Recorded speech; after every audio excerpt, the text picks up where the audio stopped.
There you go.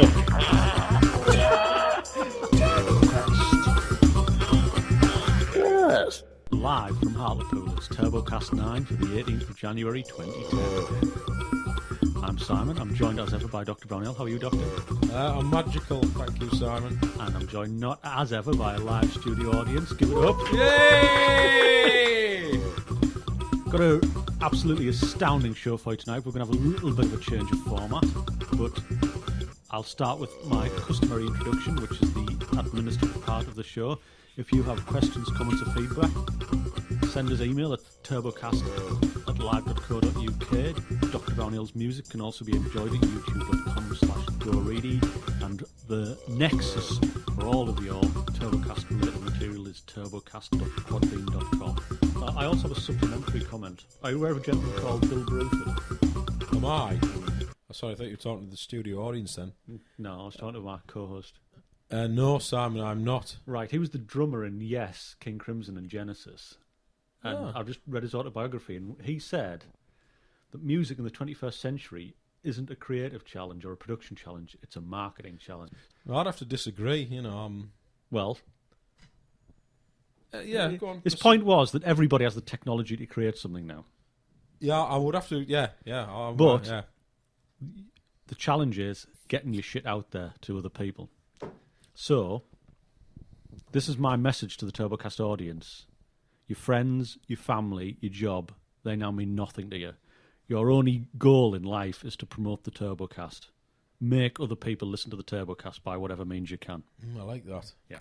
That's good. Right. So I disagree with the music thing, though. I think it makes it really easy. Right. So I disagree with the music thing, though. I think it makes it really easy for lots of people to make good music, but you still need that, special something to make great music. Right. I think Bill should really have ended the show on that rather than start it, but I think Bill would concede that point. Yeah. Right, let's kick on. It's time for Digestion News. Hurrah. News. Hurrah. Digestion News.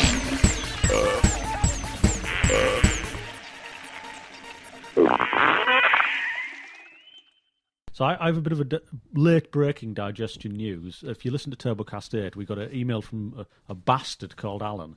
Fuck you, Alan. Who threw down the metaphorical gauntlet and asked how many Pringles we thought we could eat. I thought I could eat one tube. Dr. Brownell is now slightly backpedaling on his 3-tube claim. In how long? Yeah, that was. I think when I said that, I was probably talking about an hour. Okay. So just before we started recording the show, we actually did the Great Pringle Race, which was a timed Pringle eating challenge to see how many Pringles we could eat in 15 minutes. I managed 130 Pringles. Dr. Brownell, what was your score? Well, I just about got 2 tubes down. There was a little bit of shrapnel on the floor. Yeah. But, I'm claiming 2 tubes. Right, and there's 90 Pringles in a tube, so that's a big 180. Yeah. Piss-poo performance by our studio audience who managed, we estimate, 50. Between them. So, do you want to describe your symptoms after the Great Pringle Race? I'm starting to feel okay now, but for 10 to 15 minutes afterwards, I felt really ill. I just wanted to lay down. I felt a bit dizzy, sick, obviously. Yeah. Not good at all. I just feel like I put something bad inside me. I never want to go there again. No, I felt fairly nauseous, and I fear I've done a lot of abrasion damage to the soft membranes on the inside of my mouth. I think mine's been toughened up by its, the champagne and Monster Munch treatment. Yeah. I bet you can't remember which episode. I think it's in 3. Yeah. Dr. Brownell claimed that a combination of pickled onion, Monster Munch and champagne makes a bizarre chemical reaction that strips the skin from the inside of your mouth. There's a great photo, though, isn't there? On that? Oh, yeah. So, any other digestion news for us? Well, I'm sorry to report that I've been experiencing some emotional trauma, Simon, recently. I can't possibly go into detail at this point, but I've been a little bit upset. Write a song about it. Yeah. So I maybe been drinking a little bit too much, and I think when I get upset like that, my diet goes a bit strange. I didn't eat anything, but I drank quite a lot. And then I think it was might have been 1 o'clock on Sunday morning. So obviously Saturday night, and I was staying up late. Yeah. I just got this. I had eaten next to nothing during the day, and I got this insane hunger. I really needed savouries. What did you drunk at this point? What was the? Well, then I wasn't. I don't think I was ever drunk. Yeah. I was steady away, sort of thing, Yeah. Just to keep me, on track, sort of thing. I was never drunk, but I think when I drink, I tend not to eat. It sort of suppresses my appetite. And then, I got sick of the drinking, and I just stopped, and I started watching telly, and then the hunger came. So I went into the kitchen, and I have to say, please don't anybody try this at home. For God's sake, don't try this. Don't try this. Don't try and replicate this. And if you do, send us an email about it. Yeah. So I started mooching about the cupboards. Yeah, you go into the back of the cupboard. Well, I started at the front of the cupboard, Simon. And to start with, I had something a bit new, something I'd never had before, which was KP salt and vinegar peanuts. KP salt and vinegar peanuts. Oh.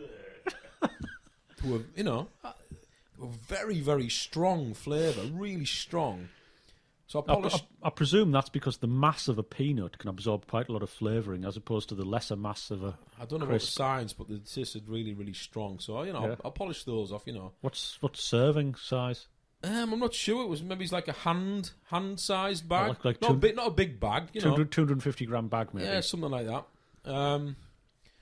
I mean, I have to say I'm not 100% sure about the order in which I ate these, but I did have several stations going at the same time. I was going sort of left, right, and centre. Yeah. But you weren't drunk.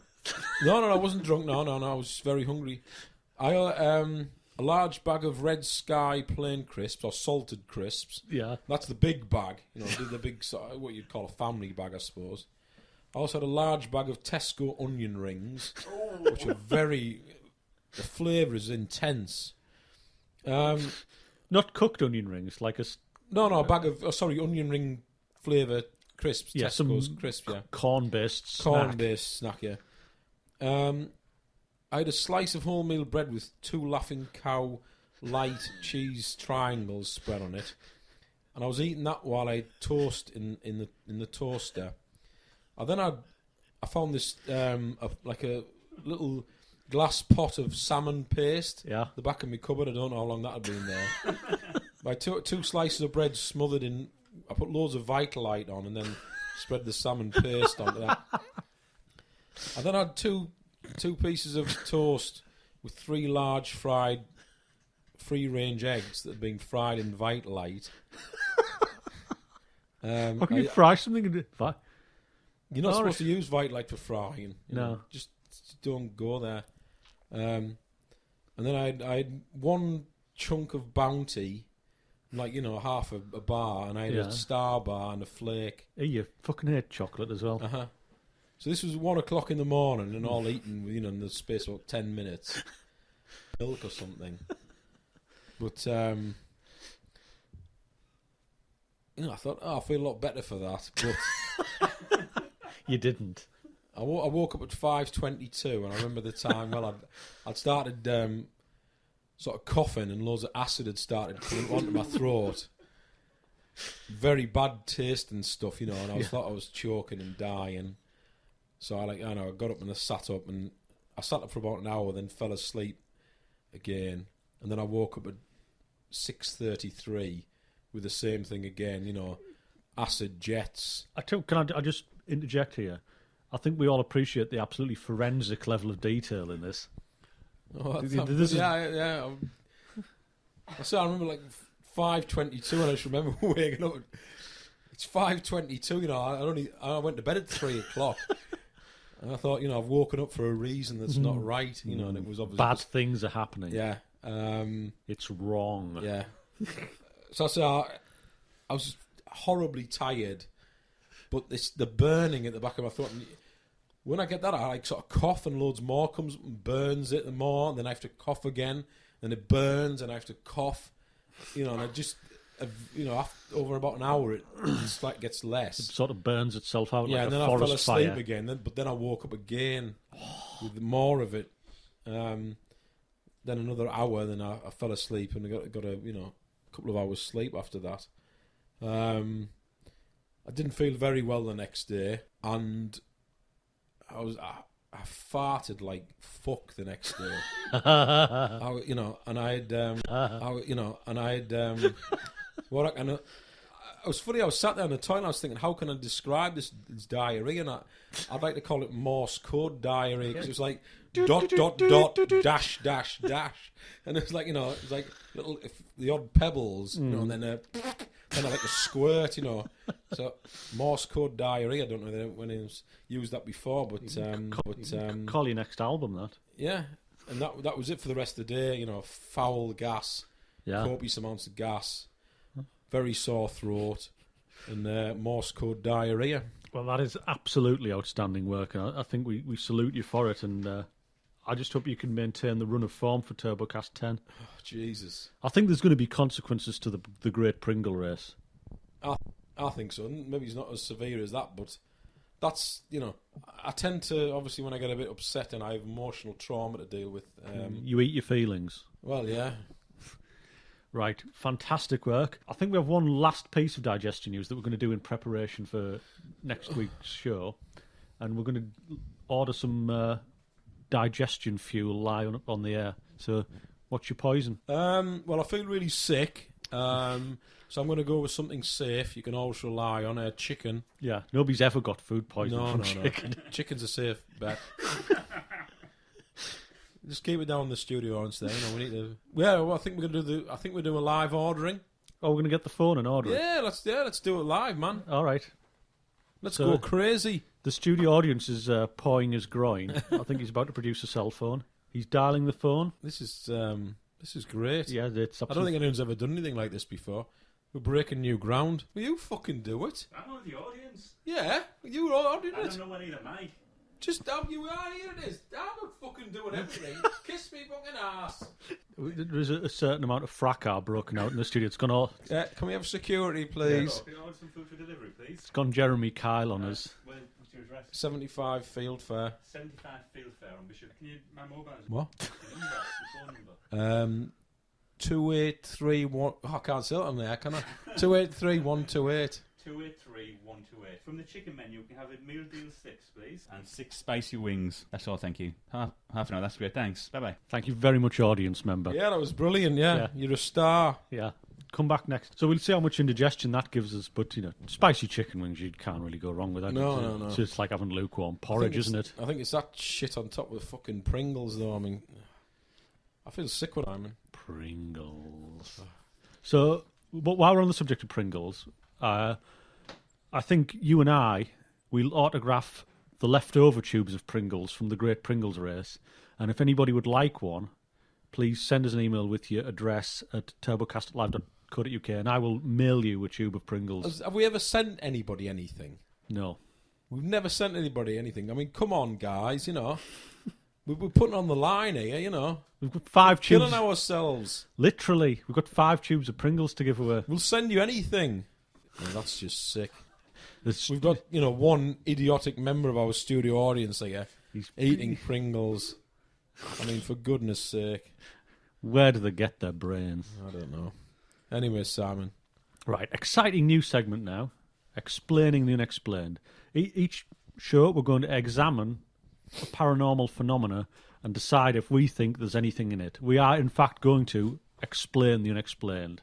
That's quite exciting, Simon. Explaining the unexplained.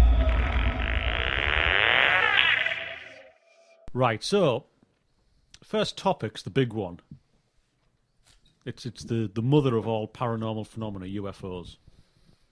Yeah. So, well, just to explain what UFO means first, Simon, because obviously it's a bit of a, what's the word? Is it a misnomer?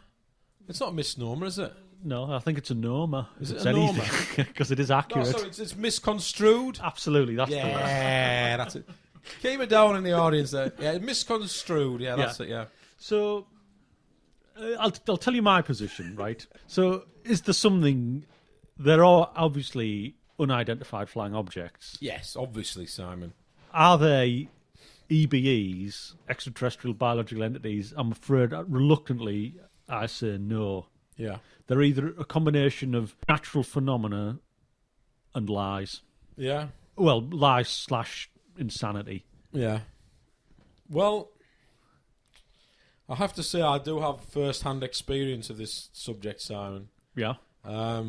Because many years ago I did see what I suppose you could call a UFO. It was maybe 30 years ago, which it seems a bit strange saying 30 years ago. But I used to babysit for my mother's friend. No, it might not have been 30 years ago because I used to drink wine when I got there and I can't have been 12. Well, can I just cast your mind back to the diary last week when you claimed to have been on an all-day drinking session at age 12? I've forgotten all about that. No, I must have been... Sorry, I won't have been 12. I must have been... 13. No. I'll have been 18 or 19, I think, maybe. No, 18. 17 or 18, maybe. Or 16. Yeah. No, not 16. No, 17 I or feel 18. we're diverging from the... Yeah, anyway, shut up.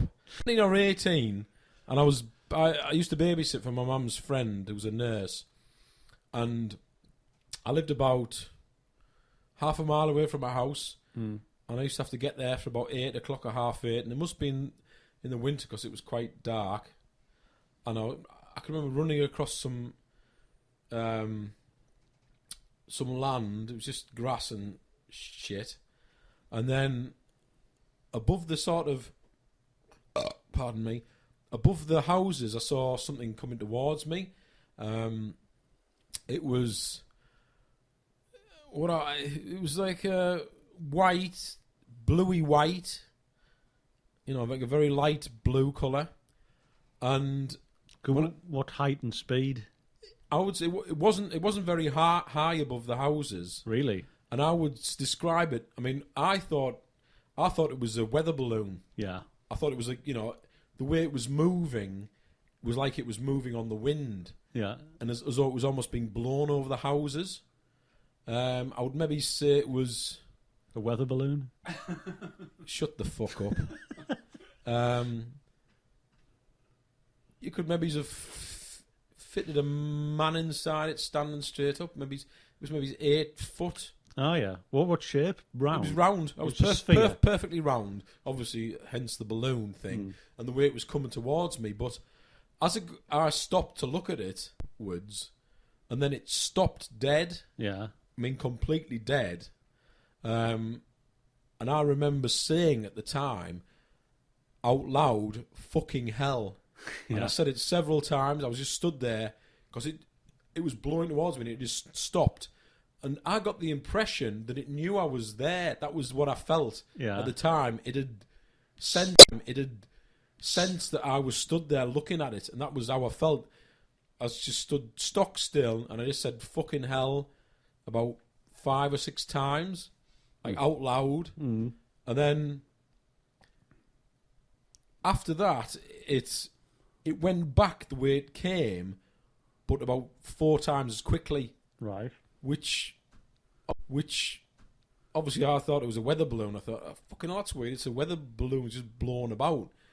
And then when it went back really, really quickly, I thought, no, that wasn't a weather balloon. The fact that it was stopped above Dunstan Road, up in the air, and then it went back the way it came really quickly.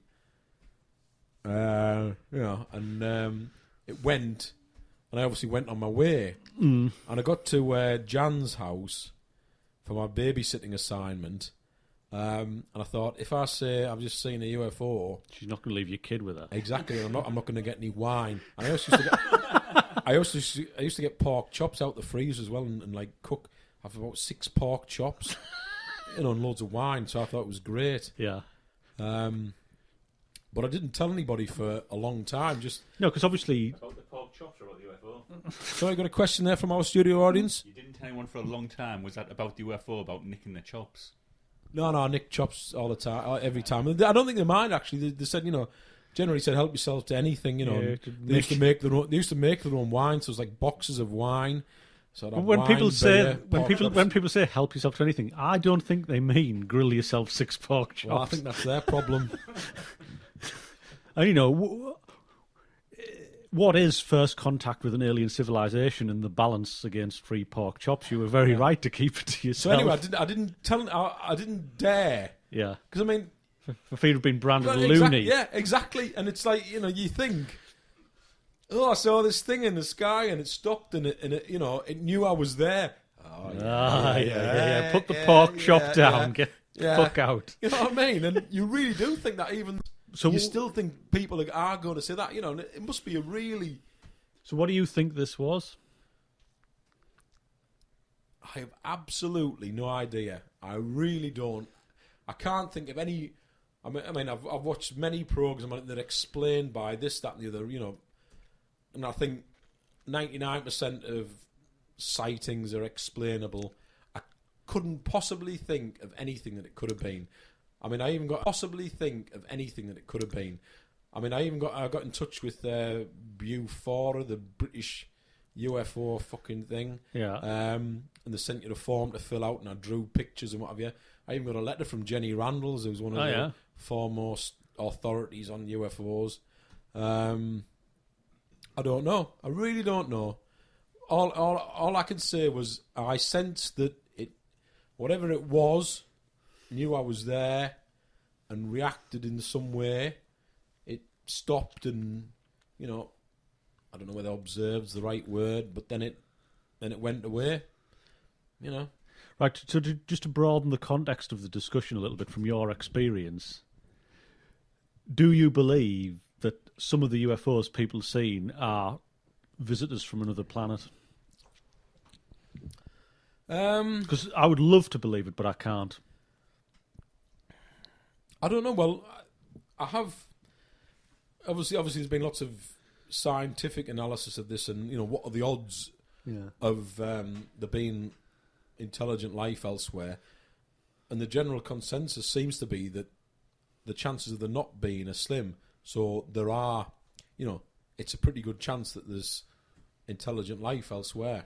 Just because of the number of solar systems, yeah. Because they've worked it out based on what the chances are of there being, planets and suns and solar systems being able to support, blah, blah, blah, blah. They've worked out that it's highly unlikely that we are the only intelligent, life in the universe. But we don't know what form they are or whether they would bother to contact us or how far away they are. But I think they've also worked out that the chances of them, they might have been developing for like millions of years, so they would be like so intelligent that it maybe goes beyond what we could quantify as intelligence. So I think it's a very interesting question, but I don't know. I really don't know. Well, I think it's to have an experience myself like that. I've never had anything prior to that or since. So I don't know. As Jeff Wayne said, the chances were 1,000,000 to 1, and still they come. Still they come, indeed. No, I think it's unlikely that we're alone, but whether, shiny, cigar things in the skies are anything to do with that, that's probably the question. I think we're not alone, but they say the flying saucer thing, is maybe a bit of a red heron. Right. So I think that's UFOs completely explained. Yeah. So any questions, Well, I think we'd love to have other people's UFO experiences, but not if you're some sort of delusional lunatic. No. Genuine experiences only. Yes. So I'd not like to feel alone, so So I think we'd also like suggestions for new topics for explaining the unexplained. And I think one thing I would really like to talk about, and I'll mention it now just to give you a little bit of taste, is cryptozoology. Oh, yes. Yeah, so I particularly like what they call that worm thing in the acid-spitting worm yeah, thing. save it for next time. Oh, yeah, I like that. Right. Yeah, pick that one, please, someone. So we're going to move on to the musical interlude, which is a track called Blue Eyed Girl by Dr. Brownhill. Do you want to tell us a bit about it? Well, Simon, obviously some of my songs are about girls, from Did we have noticed? from the past. This is a song about a girl from the... What's the opposite to past? Future. Future, that's it, yeah. This is a song that I wrote about a girl from the future. Did she have a silver jumpsuit with a V on the chest? Oh. No, it's about that woman that we're all looking for. Mm-hmm. And I hope we all find her one day. Well, take it away, Dr. Brownhill.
Thank you very much for that. Absolutely outstanding track. Now, brace yourselves.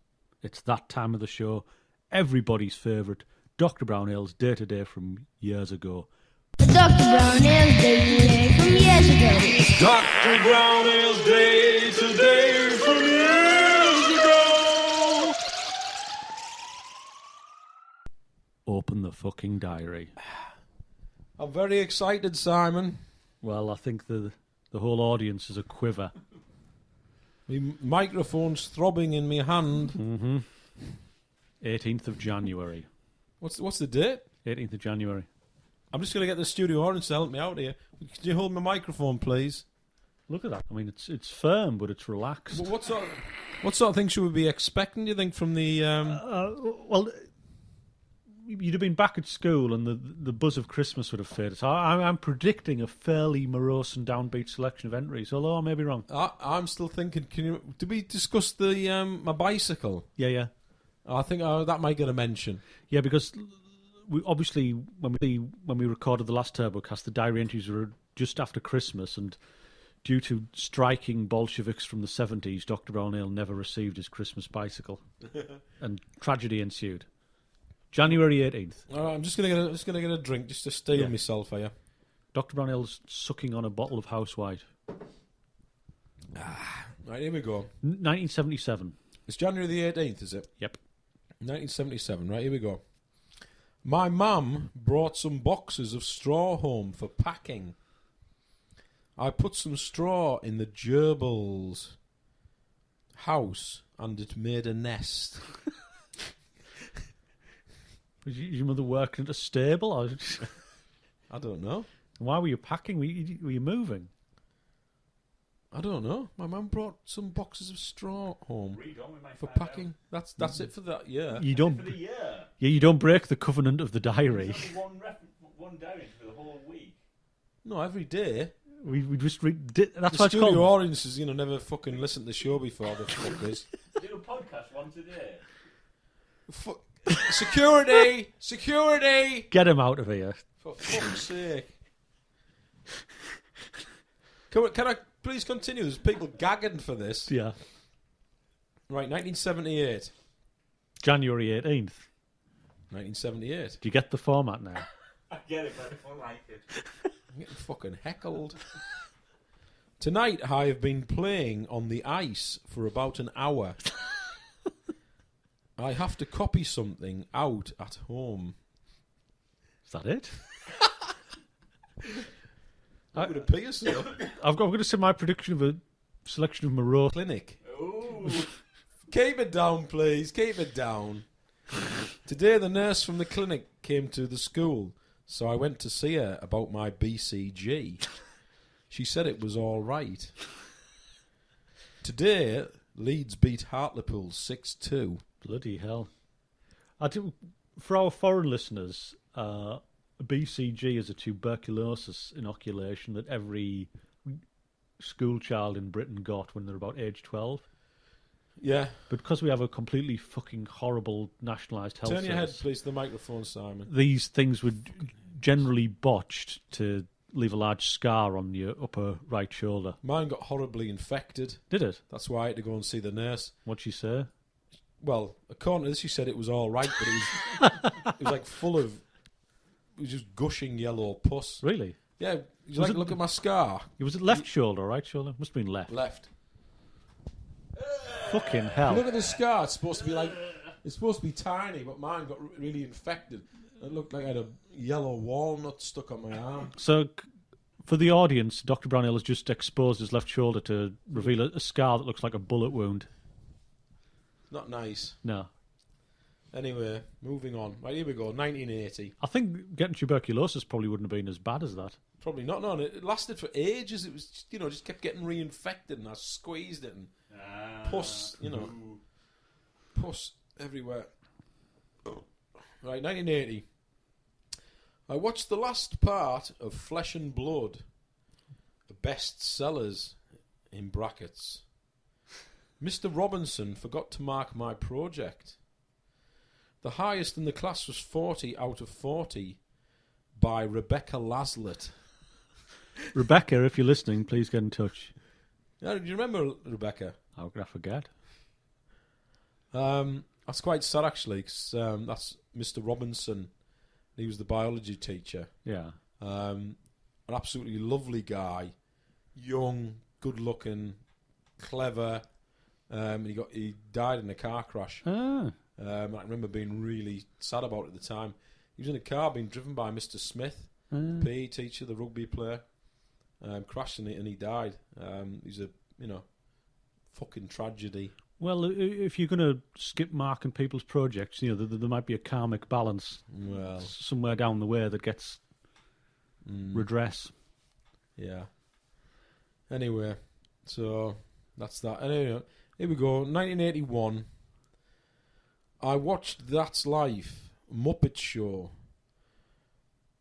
I felt grotty, did no homework, got it all to do it 10:30. I played Scrabble with Leper and Scab.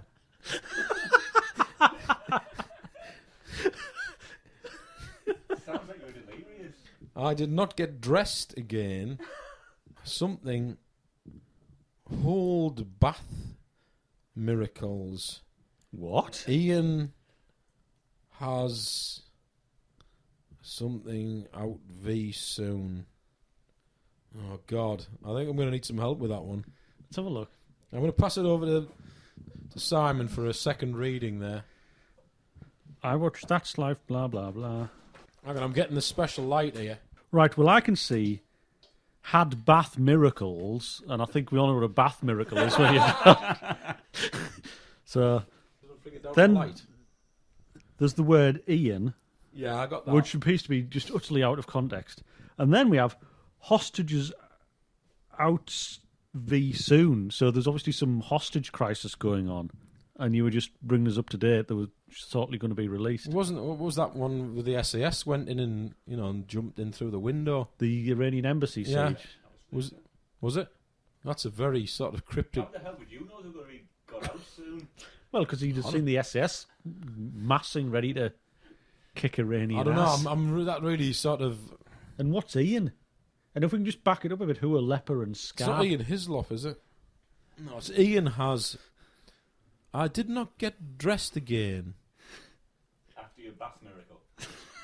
Had bath He's miracles. laying in the afterglow. Ian has something's out v soon. Hostages. It says hostages. You sure? Yeah. I'm going to pass this over to our studio audience, see if they can shed any light. Be careful, because there's actually things in the. I'll bring the light across. Yeah, we have the forensic light is now on the diary. Your hands are a bit sort of sweaty and greasy, so keep them away from the pages. Yeah? Yeah. Don't look at the other fucking side. Looking at the other side. Do not break the covenant of the Covering dead. the other side. All right, well, come and shed some light on it for I us. did not get dressed again. Had bath. Miracle. Come on! It does say bath miracle. Ian hostages out v soon. It makes no sense. Ian must be Iran. Iran! Yeah. It is Iran, it is! Yeah. Iran hostages out v soon. It's a bath miracle. Yeah. No, that's not a had a bath miracle, that. If you can talk spontaneously for 30 seconds, I could Google the Iranian embassy hostage siege and get a date. I'm looking again here, I did not... I played Scrabble with Leper and Scab. We didn't even talk about that. Who were Leper and Scab? I think that may be my two sisters. I think I used to call Lucy Leper, and I don't know why I called Alison Scab. I did not get dressed again. Sounds like you have another Had- bath miracle. Maybe it's not miracles.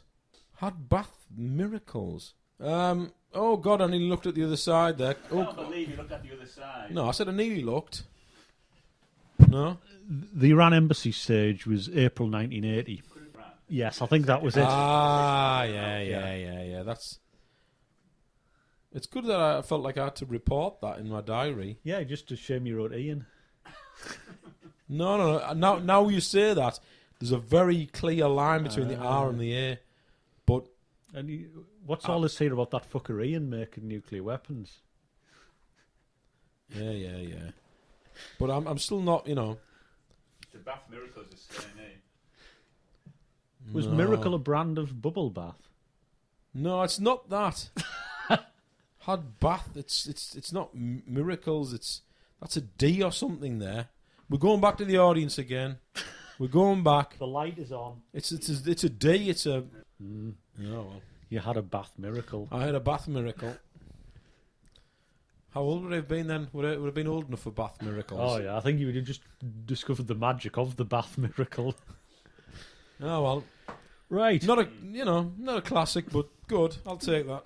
Yeah, very, very intriguing. I'm very glad that we solved the Iran conundrum. Oh yeah. It's amazing. Just one little line, can make all the difference. Ian, Iran.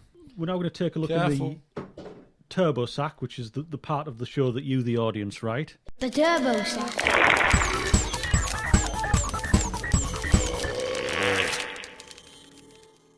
So we've had a good selection of letters this show. We're going to start off with long-time fan of the show, Mel. Hi, Mel. Oh, hello, Mel. Out there in Canada, have you got snow? Right, she lives in Calgary, so I'd say it's a racing certainty she has snow. Do they have snow there? Oh yeah, loads. Does it go up to the top of your house, Mel? Send us a photo Yeah. of your house. We'll send you some Pringles Right. and a copy of my album. Mel's question is, if you could guest star on any TV show, what would you like it to be? I would suggest for the purpose of discussion you pick a show that Mel's probably heard of. Friends? No, I was just being silly that I fucking hate Friends. And it's not on anymore. Well, I mean, bloody hell. Have they got television in Canada? Yeah? What do they I watch? I don't have to be something global then, I suppose, wouldn't it? Have you got anything ready, Sam? I would love to. It is finished now. I'd love to be a guest star on The Wire. Oh, that's about fucking cops and drugs and shit. I would have liked to be, a slightly geeky electronics expert who ends up having to go undercover. Right. As often is often the way on those shows.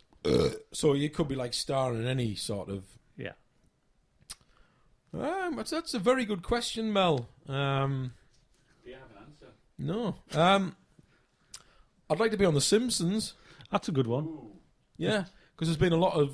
Is it the 20th anniversary? There's been lots of specials on at the moment. Yeah. And there's been lots of special shows about all the stars who've been in there, and ones who've wanted to be in and they've turned down, and ones who've said they were going to be in, and it's all very, very interesting. And the people who make it seem really, really cool.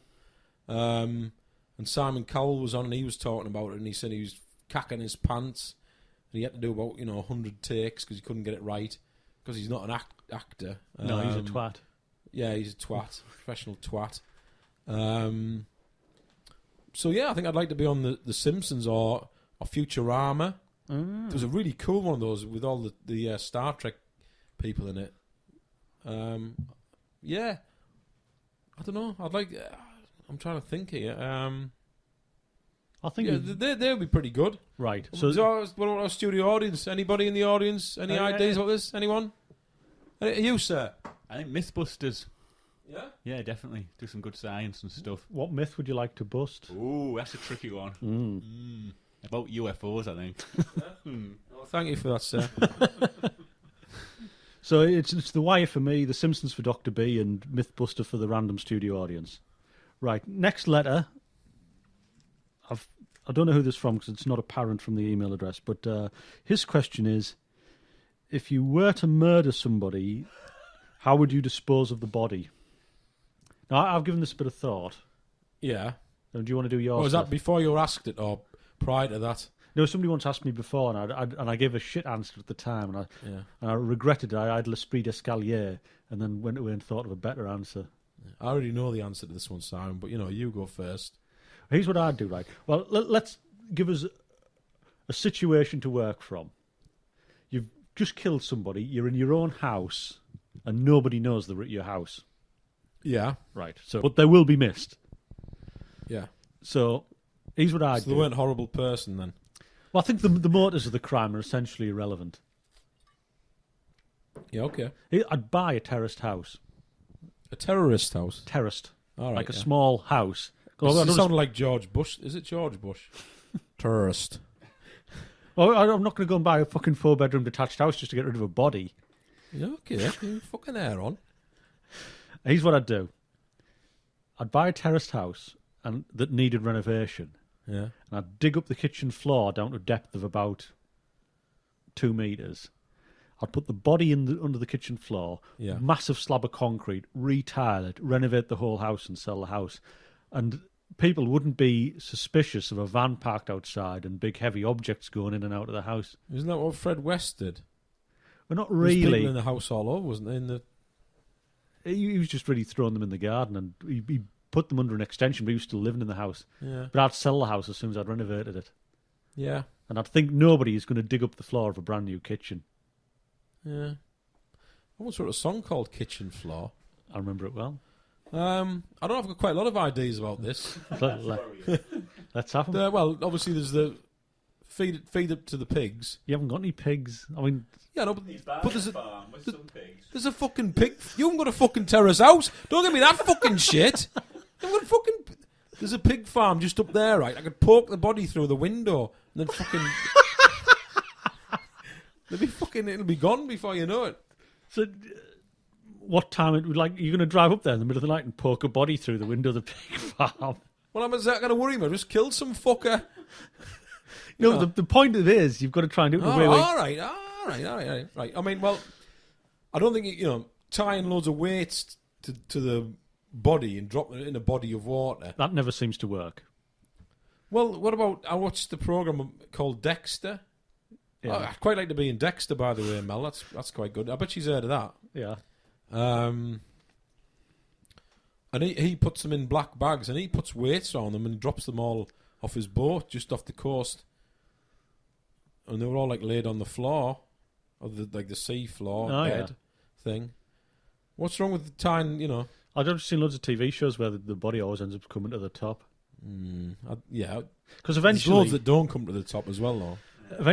all the flesh is going to rot away, doesn't it? And And the chain will slip off. yeah, then the chain will slip off what's essentially a skeleton, and then it'll all be washed up onto the beach. Well, what about like getting a sausage maker or something? Yeah, that was really a little bit more grisly than I'm prepared to count. All right, I mean, yeah. I'll retile a kitchen floor, but chopping. I mean, where would you chop them up? In the kitchen? Well, there's going to be blood everywhere. I don't know. You could hang them upside down and slit the throat and drain all the blood off into. This is still in the kitchen. Well, I don't know. Fucking know. I don't know. The stairs. I don't know. Well, what if you ate them? You ate the whole fucking lot, and gave all the bones to like dogs in the area. There'd be blood everywhere. There'd be blood splatters. The pig. And I also think that, when you're frying up somebody's cock with some onions, you'd probably I lose wouldn't your... fucking kill a man. You've crossed a certain line, then, haven't you? Well, when you're frying up some woman's snapper, Yeah. it's not going to be a pleasant psychological experience, is it? I've killed somebody, there's no fucking boundaries, man. I'm a fucking maniac. I'm a maniac. I'm on the edge. I suppose when you've killed somebody, you've pretty much indicated you're up for anything. Yeah, I mean, all the gangsters, they all use pigs, don't they? They feed them to the pigs because they'll eat anything. Bones, fucking ligaments, Well, brains. they're doing that film. I'm not sure how true it is. No, and then obviously there's the acid bath, but I don't know where you get a fucking, a bath full of acid. I think a regular bath and some store-bought acid might. But that's going to just give you like a slurry, isn't it? I suppose I could That's how fucking what's his name got caught. Dennis Nielsen. I could Blocked his drains. I could chart a plane to Haiti and chuck a few rocks on top of him. You might have to cut that out. That might, obviously I have huge sympathy for all the poor people out there, but I just thought I'd make light of it for a second. So I don't know. I've got to say, I'm not really convinced I mean, by patio. That's It's an old favourite, yeah. Patio. Derek off Brookside. Yeah. Pigs. What if you if you kept it for a while, you could cut a little bit off every week and put it in your general waste bin. But a little bit so you couldn't tell what it was. Like a toe. Yeah. Just a little bit. I mean, obviously it's gonna go off a little bit. No, but Maybe you could cut little bits of them. When people put the bins out on the front of the road like they have to these days, you could go along and put a little bit in each one. You could do quite a lot every day. I'm sure Mel's absolutely delighted she asked this question now. Well, ask a Oh, no, she fucking did- stupid question. It wasn't Oh, Mel. Oh, I'm sorry, Mel. Mel asked the nice question about the bloody which telly programme do you want to be in? This is Mr. Anonymous. Yeah. He's probably killing someone yesterday and he wants something to do. Right. So, varied answers there. We've done our best with the topic, and that's it for another Turbocast. Anything to add, Doctor? I don't know. We could talk about my album. I want to facilitate some way of my album, my new album. Well, I say new. My first album's going to be out soon, and I was going to send it to people free, but I was thinking about. I was a bit worried that if people want a copy of it and you want to send it to them, you've got to ask them for their address. Yeah. But can you ask people for their addresses these days? If anybody out there wanted a free copy of the first Dr. Brownhill album, if you Signed copy. Yeah, I'll sign it. Yeah. If you want to send me your address or send us the address, please do so, and I'll send you a free copy of the album. I don't think there's any harm in asking for people's addresses. Yeah. We're really nice, normal people. Yeah, Despite your plans for dead bodies. Yeah. yeah. Notwithstanding the 10-minute discussion on body disposal, we won't come to your house and dismember you. No. What's the album? What's the album called? Morse Code Diarrhea. The provisional title was "You Know Who You Are," but that may change. That sounds a bit threatening when you ask people's addresses. No, it's about a young lady. She knows who she is. But I may actually be releasing two. You see, because I'm working with two producers at the moment. All right. Pat Kennell and Beef Wellington. So I've got two projects on the go. So I'm not sure whether I'm going to do a bit from each of theirs or whether there's going to be one each. But whatever it is, it'll be fantastic, and you can have your free copy if you want to take a risk and send your address. We'll send you a free copy of that album and a signed photo of Simon and myself. And a tube of Pringles. No, that's not for everybody though. No. Well, it's while supplies last. I think we have 5 tubes left. We've got 5 tubes. That's after the great for the Pringles. first 5 people, you get free album and a tube of Pringles. Flush the fuckers down the toilet is my advice. Well, I've just nearly been sick. Yeah, I think that's enough. Right, on that note, we'll end the show. Remember, send your address for a signed copy of Dr. Brownhill's album, and first 5 customers, free tube of Pringles. Can I just stop you right at the end there that we haven't given any shouts out, and we need to. Start shouting. You the shout master, Mr. Wellington. As ever. Jingles, Beef Wellington, all of the new audio you heard in this edition of the Turbocast was composed and performed by Mr. Beef Wellington, so thank you very much for that. He's the wind beneath our wings. Yep, he was also very much involved in the Dr. Brownhill track today, so thanks again for that, Beef. We love you, and all that shit. And thank you to our studio audience, even though you can eat less Pringles than my 6-year-old niece. You have been great. Thank you very much. Good night, everybody. Good night.